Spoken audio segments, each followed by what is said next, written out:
di tengah COVID. Baik Bapak Ibu, kita mulai ke memahami dulu terjadinya stres. Sebentar kita akan diskusi mengapa stres itu terjadi. Saya baca-baca tadi bahwa stres itu berasal dari bahasa Latinnya strictus, berarti kesulitan, kesengsaraan, penderitaan. Itulah yang dulu selalu kita pakai ya. Oh dia stres. Ya. Kadang-kadang di Indonesia juga kata stres itu dipersamakan dengan gila ya. Tapi sebenarnya secara keilmuan bukan itu ya. Karena kalau gila dalam ilmu psikologi itu disebut psikosis. Ya. Ya, di bawahnya gila sedikit itu gangguan jiwa adalah neurosis. Yang terjadi di sekolah itu belum sampai kepada tahap neurosis dan psikosis, baru gangguan-gangguan stres biasa ya. Kalau sudah ketawa sendiri maka itu sudah masuk psikosis. Nah, stres itu reaksi fisik dan psikologis, jadi dua dimensi sebetulnya. Bahkan kalau ketiga ini disebut 3 level ya. Terhadap tuntutan hidup yang membebani seseorang dan akan mengganggu kesehatan hidupnya.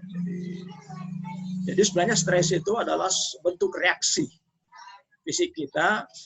Nah, stres terjadi ketika reaksi kita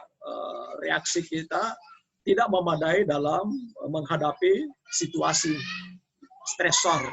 Ya. Kejiwaan kita itu tidak bisa bereaksi secara tepat, maka timbullah stres. Ya.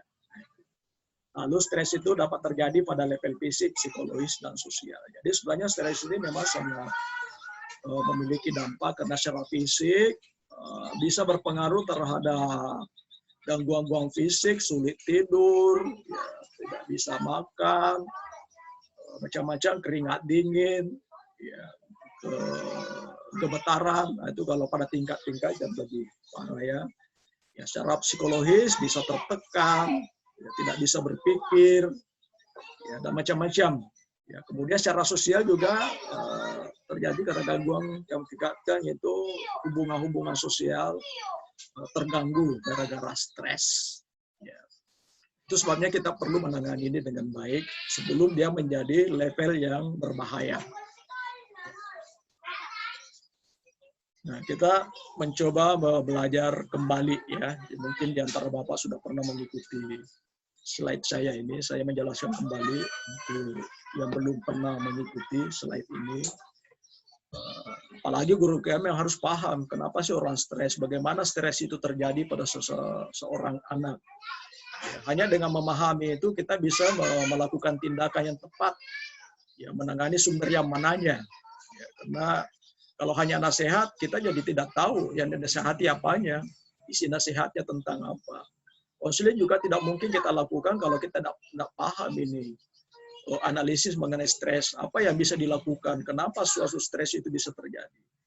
Ya, saya mengambil salah satu model stres ya dari adaptasi dari Cohen, Willis, ya, dan Robin. Ini pendekatan kognitif sebetulnya, ya, walaupun juga nanti bisa kita kaitkan dengan heuristik. Nah, ini sumber stres. Nah, sumber stres itu macam-macam ya, disebut stresor. Ya, sekarang sumber stres siswa itu apa? Tugas belajar yang menumpuk, tugas belajar yang banyak. Sumber stresnya guru BK apa? Ya, siswanya yang stres itu aja sumber stres konselor ya. Siswa tidak mau belajar, apa yang harus dilakukan? Guru BK jadi stres juga gara-gara itu. Itulah sumber stres ya. Tapi semua orang boleh mengalami sumber stres yang sama, respons stresnya belum tentu sama. Ya, jadi kita lihat respons stres itu pada respons stresnya dan dampaknya. Ya, jadi biasanya kita hanya mengamati dampak stres dan respons stres orang. Yang di sekolah ini yang kelihatan. Yang dilakukan siswa ini yang kelihatan ya. Tidak bisa lagi belajar, pusing, tidak mau tidur, itu dampak dari stres. Bagaimana ini terjadi? Ternyata ini dilalui oleh proses ini. Jadi ini proses masuknya stres pada diri setiap orang. Antara sumber stres dengan respons stres, ada namanya cognitive appraisal. Penilaian kognitif. Bagaimana individu menilai sumber stres. Ya. Nah, di sini ada dua. Ya, penilaian primer Penilaian primer itu adalah bagaimana individu melihat situasi yang mengancam itu. Ini bisa beda-beda. Kalau individunya sudah terbiasa dengan sumber stres itu, mungkin dia akan mengatakan, oh itu biasa. Tapi kalau individunya baru mengalami, tentu akan lebih stres. Katakanlah sumber stres itu tiba-tiba disuruh memimpin upacara. Nah, individu, ini kan ciri individu ya, bisa melihat itu sebagai beban yang berat. Apa? Karena sesuatu yang tidak pernah diikuti, tidak bisa menduga seperti apa stresnya. Ya. Tapi individu yang sudah biasa, yang pernah mengalami, mengatakan, oke, siap. Ya. Berarti pada level ini penilaian primernya, individu bisa sangat beda ya. Kemudian ada penilaian kedua, asal kedua, yaitu bagaimana individu menilai kemampuannya mengatasi. Nah, ini akan ada kaitannya dengan pengalaman. Kalau beban itu saya anggap sulit bagi saya, walaupun berat, itu memang berat, tapi menurut saya bisa mengatasi, maka respons stres itu juga menjadi rendah, ya, menjadi berkurang. Ya, tapi kalau saya sendiri tidak yakin dengan diri saya, waduh bagaimana nih, ini apa yang bisa saya lakukan? Ya, sabab beberapa mahasiswa saya kadang-kadang mau mengikuti ujian skripsi, mau mengikuti ujian tesis, itu banyak stres. Ya, banyak tidak bisa ngomong lagi, apa ini tidak bisa tidur semalaman, suka tak kencing-kencing. Ya, itu adalah karena menilai dirinya menghadapi ujian yang sama bobotnya untuk semua orang. Itu penilaian individu itu kan bisa sangat beda atas kemampuannya. Makin merasa dia tidak mampu, makin tinggi respons stresnya, makin tinggi level stresnya. Ya. Nah, ini ditentukan oleh ciri individu maupun ciri lingkungan. Ciri lingkungan itu terutama dukungan-dukungan sosial ya.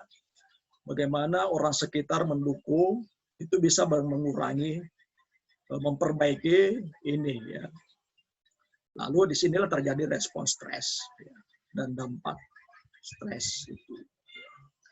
Nah, kalau apa yang bisa kita lihat tanda-tanda siswa mengalami stres belajar ini. Ya.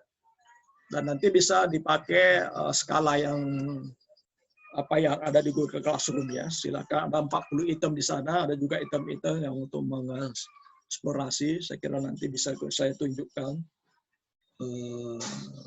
skalanya. Ya. Kalau secara psikologis, kelelahan, gagap berkomunikasi dengan guru, sakit kepala saat belajar. Sakit kepala mungkin agak behavior ya, tapi selalu merasa pusing ya belajar.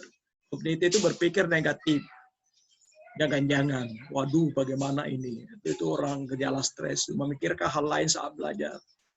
Ya, kita lagi menerangkan, dia memikirkan hal lain. Barangkali memang itu adalah mekanisme diri untuk menghindari, karena dianggap belajar itu adalah beban yang sulit. Ya. Atau menangis. Ya. Kemudian tidak mau menceritakan masalahnya, melakukan hal yang tidak wajar di sekolah, waktu tidur tidak teratur, ya, merasa tidak berdaya, emosi, memendam rasa negatif, tidak menyukai tantangan. Ini beberapa, ya ini juga bisa dibuatkan skala Bapak Ibu ya.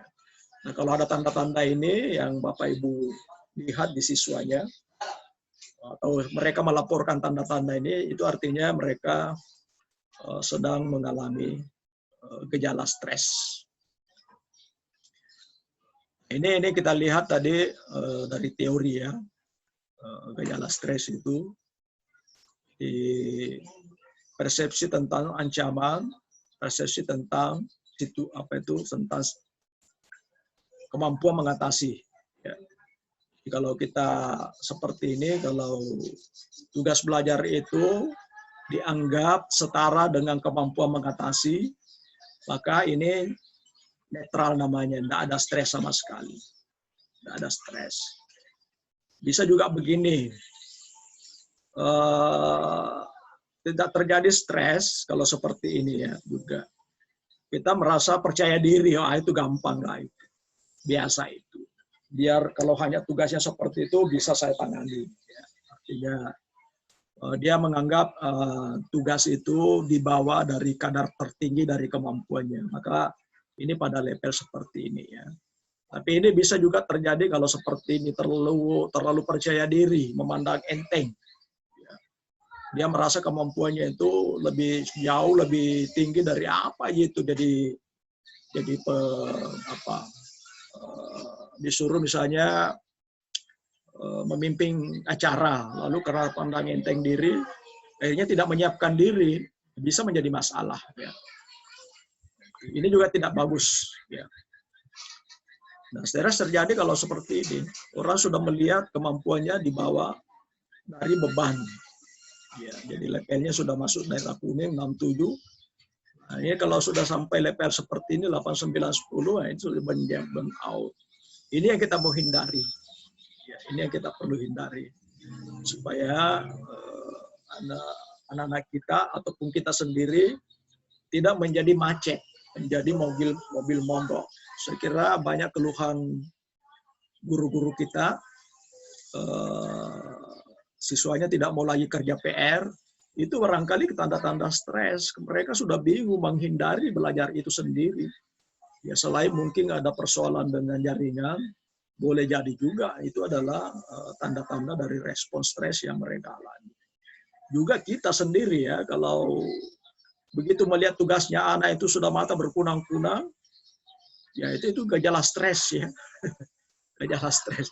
Sudah capek, waduh, tidak bisa saya lagi tangani ini semua, pusing. Akhirnya juga yang kena masalahnya adalah anak-anak itu, anak-anak kita di rumah. Ya. Nah, sebenarnya tingkatan stres itu bisa dibagi 3. Ya. Kita berharap stres itu sebetulnya bagus ya, bagus. Ini kalau stres itu mendorong kita untuk kreatif. Nah, kalau di stres itu buruk. Sebenarnya ini netral ya, jadi netral. Ini yang buruk ya, mengganggu, akut, kronis. Kalau ini tadi yang netral, menengah, netral, tidak mempengaruhi individu. Nah, kalau ini stres, malah beberapa perusahaan itu, sebenarnya guru juga memerlukan ini, mendorong siswa agak stres-stres sedikit, supaya mau belajar yang terkuat. Ya, saya biasa menggunakan pola-pola ini dalam membimbing. Saya kira di sini peserta ada banyak anak bimbingan saya, pasti pernah mengalami tekanan-tekanan dari saya, ya supaya ada stres-stresnya sedikit, tapi dalam level yang masih bisa dikelola. Nah, itu namanya stres. Pendidik memang harus memiliki kemampuan untuk mengkreasi tugas-tugas tertentu pada level-level tertentu. Jangan terlalu ringan sampai dipandang enteng. Ya memang akan bahagia orang kalau netral. Kalau ini bahagianya setelah dilewati. Kreatif. Nah, lalu bagaimana menangani stres? Ya. Nah, berarti kita akan mencari sumbernya. Ya, kita bisa mengelola sumbernya. Ini stimulus manajemen. Bisa ke sumber itu, ada beberapa sumber yang bisa dikelola. Ya. Sumbernya sendiri sudah seperti tugas belajar. Tugas belajar itu jelas, tapi masuk ke kita, menangani sumber belajar bisa dikelola, ditata. Jadi kalau ada tugas belajar kita menumpuk, nah tumpukan itu dipecah-pecah. Oh ini besok, ini sebentar malam, ini besok pagi, ini jam sekian, ini jam sekian. Itu namanya manajemen stres. Ya, kita bisa melatih anak-anak kita itu untuk membuat reschedule dari kegiatan, atau kita sendiri mereschedule. Kalau kita sudah mampu mengelola sumber, kita sebetulnya itu sudah terjaga di bagian kurang ini. Karena kenapa? Karena beban berat itu akan menjadi ringan ketika dipecah-pecah. Bagaimana memecahnya, mengecil-kecilkan sehingga berada dalam kawasan bisa kita tangani. Ya, bisa kita tangani. Itu namanya teknik stimulus manajemen. Ya. Kemudian ada juga mengelola proses kognisi.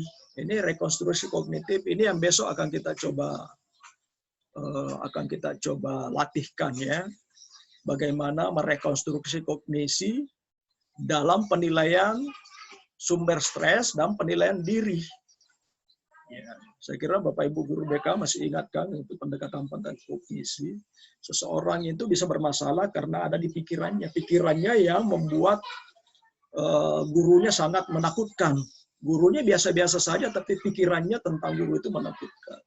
pikirannya yang memandang enteng dirinya, sehingga dia tidak bisa melakukan sesuatu, padahal dia mampu. Itu ya, jadi itu mengelola kognisi. Kita coba ini. Sebetulnya seandainya sampai 3 hari, atau nanti kita cari waktu lain, supaya kita juga masuk ke mengelola stimulus ini. Tapi beberapa bahan saya di Facebook itu bisa dibaca ya, bagaimana mengelola stimulus ini. Nah, ini juga mengelola respon dan dampak. Ya, ini kita mengelola respon, kita akan pakai besok itu. Nah, inilah kita pakai relaksasi. Ya, bagaimana merespon secara santai. Ya, supaya tekanan itu masuk dalam keadaan jiwa kita tidak tegang. Ya. Lalu bagaimana menangani dampak-dampak stres yang sudah terjadi, tidak bisa tidur, gagap. Nah, itu dampaknya juga bisa diselesaikan dengan teknik relaksasi. Ya, jadi inilah keutuhan pemahaman yang harus kita pahami, bagaimana seharusnya kita terhindar dari stres. Memang guru BK harus menangani ketiga-tiganya ini. Ya, guru BK itu harus memiliki kemampuan memanage kegiatan. Kemampuan memanage kegiatan itu akan memungkinkan kita bekerja memperbanyak sumber stres. Ya, jadi kalau kita tidak mampu mengelola ini, kita biasanya menghindari banyak sumber stres. Itu artinya menghindari banyak pekerjaan. Menghindari banyak pekerjaan artinya menghindari banyak sumber-sumber. Ya, menghindari banyak sumber-sumber penguatan diri maupun banyak hal yang terkait dengan diri. Menghindari sumber-sumber untuk menguatkan kita. Ya. Nah, kalau kita menginginkan diri kita punya kapasitas mengelola sumber-sumber, maka sebanyak apapun sumbernya kita bisa kelola. Ya, Bapak Ibu masih ingat Pak Habibie itu pada saat dia puncak-puncak karirnya, dia bisa menangani beberapa perusahaan besar satu kali, bayangkan itu. Sumber stresnya begitu banyak, tapi saya kira beliau memiliki kemampuan mengelola di saat. Kemudian beliau juga punya kemampuan mengelola kognisinya. Ya, selain di kognisi juga, selain penilaian-penilaian juga adalah proses kognisi, bagaimana berpikir cermat, cerdas, dan seterusnya ya. Lalu ya tentu saja bagaimanapun juga saya biasa juga mengalami respon stres ya. Bahkan kadang-kadang dampak stres. Tapi karena ada teknik relaksasi, ini memungkinkan kita bisa merefresh diri kembali. Ya. Kita menjadi kembali kepada situasi yang yang memungkinkan kita bisa bekerja kembali besoknya. Ya, karena kalau kita bekerja seharian, besok mungkin kelelahan. Mohon maaf Pak, saya potong Pak. Iya, kenapa? Itu Ibu Terima Santi nggak pakai baju Pak. Mungkin boleh ditegur dulu Pak. Ya silakan Ibu Terima Santi. Iya Ibu Terima Santi, videonya aktif Bu. Ya, saya tidak lihat karena ini saya lihat ke. Iya, mohon maaf Pak, saya potong. Ya, tidak apa-apa. Baik, terima kasih. Iya ya, Pak, mohon maaf Pak. Ya. Soalnya tadi udah kelihatan semua. Ya. Baru Baik, saya lihat jadi juga. teman Bapak Ibu semua tolong ya, kita ini lagi belajar baik-baik dalam posisi akademik. Barangkali tidak sadar ya, atau ada memasukkan bahan-bahan yang kemudian mempengaruhi kita semua ya. Ya baik, terima kasih ya. Jadi ya mohon maaf Pak, mohon maaf. Tidak apa-apa Pak Herman. Ya, tidak apa-apa. Kita kembali. Jadi ini tadi ya persoalan kita. Jadi guru BK juga harus memiliki kemampuan memahami konsep stres ini secara utuh, lalu kemudian bisa mengelola diri dengan mengelola sumber, mengelola cara berpikir, mengelola respon. Nah, itulah sebetulnya inti dari menjadi konselor yang kuat ya, yang bisa mengatasi beban-beban ganda. Ya, kenapa? Karena beban ganda itu bisa diatur sebaik-baiknya, diatur, di reschedule, kemudian mampu mengelola pikirannya, mampu mengelola respon-respon dan dampak dari yang terjadi dari sumber-sumber stres yang menekan. Makin banyak stres itu tentunya makin baik. Ya. makin baik, makin banyak tugas itu kan sebetulnya itu pertanda bahwa kita dipercaya mengelola tugas itu. Jadi kalau satu kali kita dikasih tugas, gagal menyelesaikannya, orang tidak akan memberi tugas kembali. Itu artinya tidak bisa dipercaya. Kalau tidak bisa dipercaya terlalu banyak, tidak bisa dipercaya, kita bisa diberi apa? Tidak mungkin jadi kepala sekolah, ya tidak mungkin jadi meningkat lagi kalau kita tidak mampu membuat pengelolaan. Nah itu juga harus kita bantu siswa kita memiliki kemampuan ini. Jadi mengelola stres siswa itu bisa dilakukan banyak kali layanan, mulai dari melatih